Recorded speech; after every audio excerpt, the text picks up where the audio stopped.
அல்லாஹ்வுடைய திக்ரை புறக்கணிப்பார்களோ அவருக்கு இந்த உலகத்தில் நெருக்கடியான வாழ்க்கை இருக்கிறது.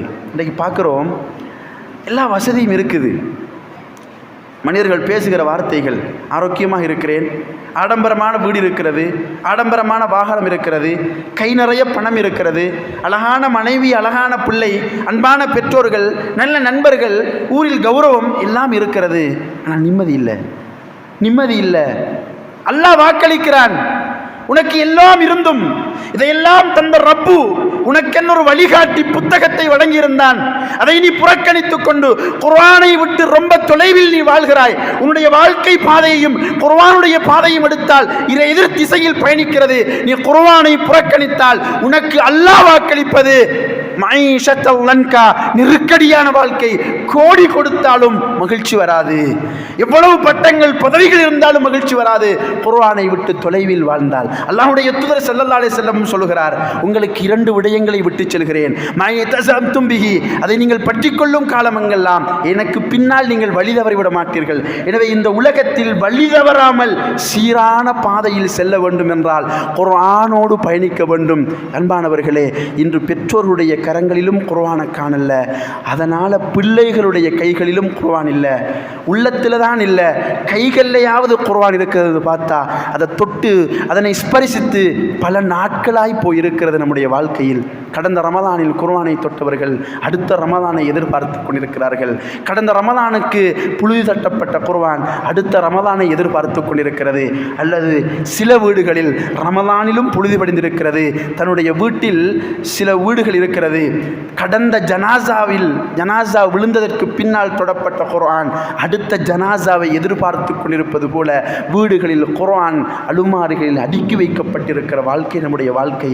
அன்பானவர்களே, குர்ஆனை விட்டு தூரமான ஒரு வாழ்க்கை வாழ்ந்துவிட்டு மறுமையில் விமோசனத்தை எதிர்பார்க்க முடியாது. ஆனால் குர்ஆனை விடுத்து மற்ற எல்லாவற்றையும் தூரமாகி வாழ்ந்தாலும் நாளை மறுமையில் குர்ஆன் எங்களுக்காக வந்து நிற்கும். அல்லாஹ்வுடைய அருள்முறை சொல்லுகிறது. இன்றைக்கு வாப்பாக்கு கொடுக்கிற முக்கியத்துவம் குர்ஆனுக்கு இல்லை, உம்மாக்கு கொடுக்கிற முக்கியத்துவம் குர்ஆனுக்கு இல்லை, மனைவிக்கு கொடுக்கிற முக்கியத்துவம் குர்ஆனுக்கு இல்லை, கணவனுக்கு கொடுக்கிற முக்கியத்துவம் குர்ஆனுக்கு இல்லை, தான் பெற்ற பிள்ளைக்கு கொடுக்கிற முக்கியத்துவம் குர்ஆனுக்கு இல்லை, தான் சேர்த்து வைத்திருக்கிற அந்த பணத்திற்கு கொடுக்கிற முக்கியத்துவம் குர்ஆனுக்கு இல்லை, தான் செய்கிற தொழிலுக்கு கொடுக்கிற முக்கியத்துவம் குர்ஆனுக்கு இல்லை, தன்னுடைய நண்பர்களுக்கு உறவுகளுக்கு கொடுக்கிற முக்கியத்துவம், தன்னுடைய வாழ்விடத்தை அலங்கரிக்க கொடுக்கிற முக்கியத்துவம், தன்னுடைய வாகனத்தை அலங்கரிப்பதற்கு கொடுக்கிற இந்த வாழ்க்கையில் நம்முடைய அன்றாட செயற்பாடுகளுக்கு கொடுக்கிற முக்கியத்துவம் குர்ஆனுக்கு இல்லாமல் போயிருக்கிறது.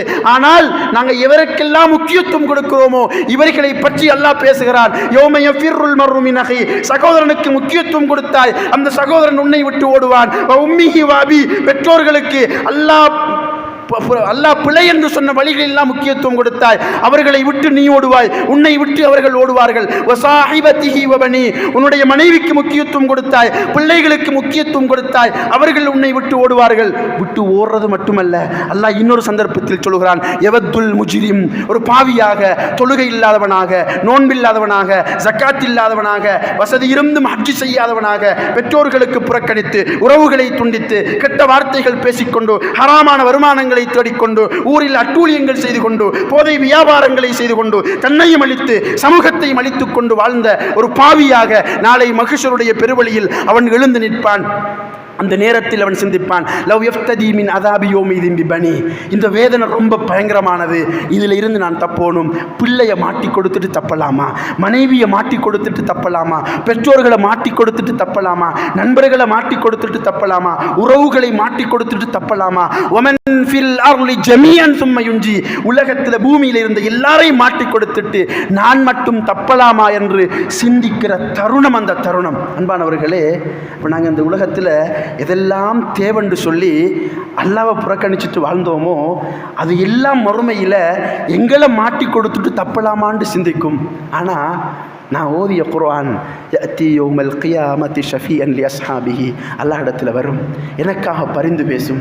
யா அல்லாஹ், என்னை என்னுடைய தூக்கம் துளைத்து இரவின் நிலைகளில் நின்று ஓதினான்.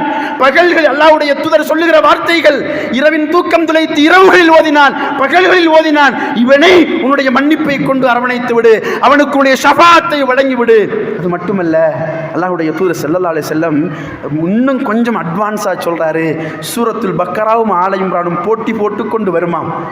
எப்படி என்னத்தான் அதிகமாக ஓதினான், நான் இவனுக்காக பேச போகிறேன். நான் பெத்த பிள்ளை என்னை விட்டு ஓடும், நாம் பெத்த பிள்ளை என்னை விட்டு ஓடும், நம்முடைய தாய் தந்தையர்களை நம்ம விட்டுட்டு ஓடுவோம். அல்லாஹ் பாதுகாக்கணும். அப்படியான சந்தர்ப்பம் வந்துவிடக்கூடாது. அவருடைய கரம் பிடித்து சொர்க்கம் அழைத்து செல்கிற பிள்ளைகளாக வல்ல ரஹ்மான் என்னையும் உங்களையும் பொருந்திக் கொள்ளணும். இப்போ நாங்கள் இந்த உலகத்தில் ஆருயிர் நண்பர் என்று அரவணைத்து கொண்டிருந்தவன் என்னை விட்டுட்டு ஓடுவான். என்னுடைய மனைவி ஓடும், என்னுடைய பிள்ளைகள் ஓடும், உறவுகள் ஓடுவார்கள். ஆனால் 2 சூறாக்கள் சண்டை பிடிக்குது.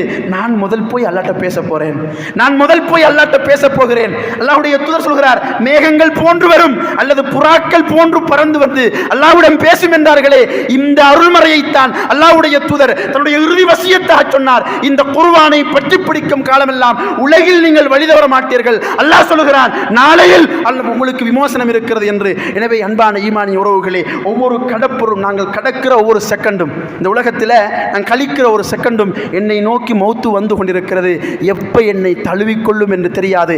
மௌத்தை நோக்கி விரைந்து செல்லுகிற இந்த வாழ்க்கையில் மறுமை விமோசனம் வேண்டும் என்றால் மறுமைக்கான முதலீடுகள் என்று சில அம்சங்களை ஞாபகப்படுத்தி